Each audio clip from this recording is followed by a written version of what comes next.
Nandito po kami ng representative po ni Chairwoman at Tini Bautista.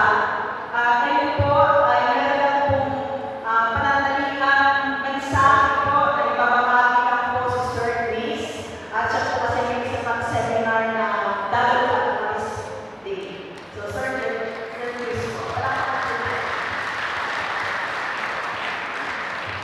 marami pong salamat.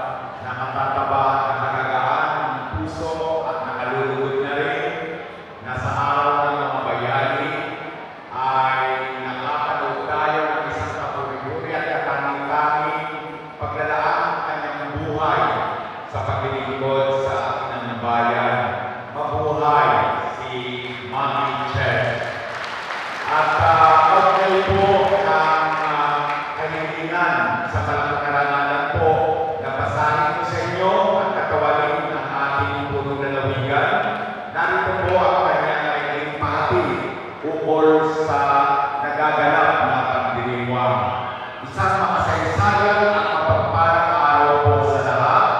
Malugod na pagpati po sa lahat.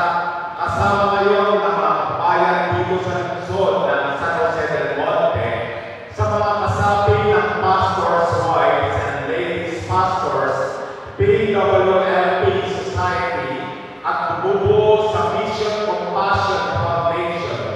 Masaya po akong makasama kayo ngayon at maging bahagi ng Divine Warriors Project Kalasag.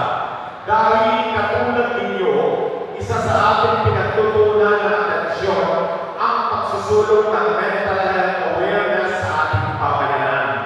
Hindi naman po linig sa kaalaman natin ang pagtaas ng kaso ng mga kababayan natin na nararanas ng depression, anxiety, trauma at iba pang mental health problems.